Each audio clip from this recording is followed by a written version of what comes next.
Good morning students. Class 11th biology में हम chapter 3 कर रहे हैं, दैट इज़ प्लांट किंगडम। कल हमने क्लासिफिकेशन देखी थी, प्लांट किंगडम को कैसे क्लासिफाई किया जाता है। दोबारा से एक रिव्यू लेते हैं कि किंगडम जो है, प्लांट किंगडम में इसको प्लांटी बोला जाता है। किंगडम, प्लांटी किंगडम को दो सब किंगडम में डिवाइड किया जाता है। First is cryptogam and second is phanerogam. और क्रिप्टोगैम्स क्या होते हैं? Which are without seeds, without flower. Phanerogams क्या होते हैं? विच आर विद सीड्स, की जिनके पास सीड्स होते हैं, सीड वाले प्लांट्स होते हैं, उनको बोला जाता है फेनेरोगैम्स। फिर क्रिप्टोगैम्स को फर्दर डिवीज़न की जाती है, इनकी 3 डिवीज़न में इसको हम डिवाइड कर सकते हैं। Thallophyta, bryophyta, pteridophyta. थैलोफाइटा हमने देखा था, जितने भी एल्गी वगैरह हैं जो जिनकी बॉडी थैलस जैसी होती है, वो थैलोफाइटा में आ जाते हैं। ब्रायोफाइटा जो मोसिस और फुनेरिया वगैरह होते हैं, और टेरिडोफाइटा जिसके अंदर जितने भी फर्न हैं वो आ जाती हैं। ठीक है। फिर फेनेरोगम को स्पर्मेटोफाइटा भी बोलते हैं, क्योंकि इनके अंदर जो है सीड्स के थ्रू रिप्रोडक्शन होती है, तो स्पर्मेटोफाइटा भी बोल देते हैं इस क्लास को। तो स्पर्मेटोफाइटा के बाद नेक्स्ट जो है, स्पर्मेटोफाइटा को हम सब डिवीज़न में डिवाइड कर सकते हैं, that is gymnosperm and angiosperm. Gymnosperm क्या थे? ये हमने देखा था कि जिनके सीड्स जो हैं नेक्ड होते हैं, बाहर की तरफ होते हैं, और एंजियोस्पर्म जिनके सीड्स एनक्लोज्ड होते हैं ओवरी के अंदर। और इधर थैलोफाइटा की ये सब डिवीज़न दिखा रखी हैं, एल्गी एंड फंजाई। तो ये हमारी जो प्लांट किंगडम की क्लासिफिकेशन थी। आज हम ये देखते हैं कि किस बेसिस पे क्लासिफिकेशन की गई। कि अभी फर्स्ट और सेकंड चैप्टर में हमने ये देखा था कि अरिस्टोटल ने 2 किंगडम क्लासिफिकेशन दी, विटकर ने 5 किंगडम क्लासिफिकेशन दी। तो ये क्लासिफिकेशन जो है प्लांट किंगडम के केस में किस बेस पे की गई, तो वो स्टडी करते हैं। तो अब हमें ये पता है कि प्लांट किंगडम को हम डिवाइड कर सकते हैं एल्गी में, ब्रायोफाइट्स में, टेरिडोफाइट्स में, जिम्नोस्पर्म्स में और एंजियोस्पर्म्स में। ये 5 मेन कैटेगरी हैं प्लांट किंगडम की। एल्गी को थैलोफाइटा भी कहा जाता है। तो अब जो है, सबसे पहले क्लासिफिकेशन सिस्टम किस बेस पे किया गया? सबसे पहले सिस्टम को कहा जाता है आर्टिफिशियल सिस्टम ऑफ क्लासिफिकेशन, जिसके अंदर कौन से करैक्टर यूज़ हुए? Used gross superficial morphological character, की बाहरी करैक्टर्स को देख के प्लांट्स की पहचान की गई।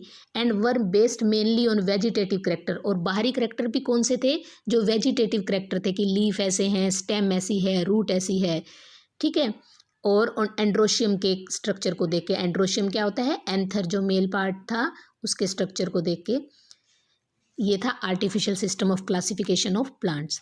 नेचुरल क्लासिफिकेशन सिस्टम में क्या था? Natural classification system were based on natural affinities among the organisms and consider not only the external feature but also internal feature. कि नेचुरल क्लासिफिकेशन सिस्टम में इंटरनल फीचर्स को भी मान्यता मिली, कि सिर्फ बाहरी करैक्टर देख के नहीं पहचाना जा सकता प्लांट्स को, उनके इंटरनल फीचर भी देखने की ज़रूरत है, कि अंदर किस तरह के जो हैं टिश्यूज़ प्रेजेंट हैं, या किस तरह की जो ओवरी का अंदर का स्ट्रक्चर है, सीड्स किस तरह बन रहे हैं। तो ये था नेचुरल क्लासिफिकेशन सिस्टम। थर्ड था फिर फाइलोजेनेटिक क्लासिफिकेशन सिस्टम। फाइलोजेनिक क्या होता है? हमारी जो इवोल्यूशनरी रिलेशनशिप होती है, कि पीढ़ियों से जो रिलेशनशिप चली आ रही है, कि पहले हमारे एंसेस्टर ऐसे थे, बाद में ऐसे आए, उसको बोलते हैं इवोल्यूशन। तो phylogenetic classification systems are based on evolutionary relationship between various organisms, which assumes that organisms belonging to the same taxa have common ancestor। वो कहते हैं कि एक जैसे जो प्लांट हैं, वो उन सबके जो एंसेस्टर हैं वो सेम थे, तभी तो उनसे प्रोड्यूस होने वाले प्लांट जो हैं वो सेम है, उनके कॉमन एंसेस्टर थे। तो ये फाइलोजेनेटिक क्लासिफिकेशन सिस्टम था। और उन सब प्लांट्स को एक ही टैक्सोन के अंदर रखा गया, जिनके करैक्टर जो हैं सेम थे और अपने एंसेस्टर से मिलते थे उनके करैक्टर, तो उनको सारे ऑर्गेनिजम्स को, सारे प्लांट्स को एक ही टैक्सा के अंदर रखा गया।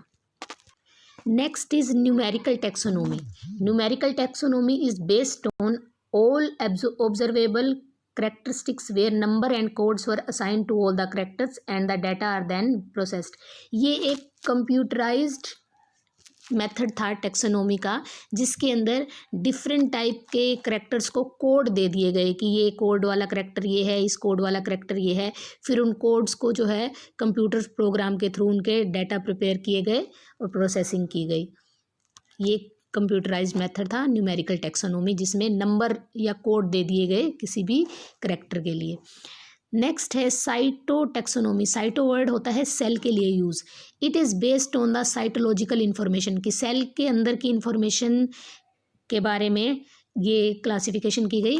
जैसे क्रोमोसोम नंबर कितने हैं सेल के अंदर, सेल का स्ट्रक्चर कैसा है, सेल प्रोकैरियोटिक है या यूकैरियोटिक है, तो इस तरह की क्लासिफिकेशन को कहा जाता है cytotaxonomy. Next is कीमोटैक्सोनॉमी। It is based on the chemical constituent of the plant, कि किस प्लांट में किस तरह के केमिकल कंस्टिट्यूएंट मिलते हैं, केमिकल की कौन से वाले प्रेजेंट हैं, उसके बेस पे जो क्लासिफिकेशन की गई उसको बोलते हैं कीमोटैक्सोनॉमी। तो ये कुछ क्लासिफिकेशन मेथड थे, क्लासिफिकेशन सिस्टम थे जो प्लांट्स की क्लासिफिकेशन से पहले स्टडी किए गए। फिर अब हमने ये देखा है कि प्लांट्स को हम 5 कैटेगरी में मेन में बांट देते हैं, that is algae, bryophytes, pteridophytes, gymnosperms and angiosperms.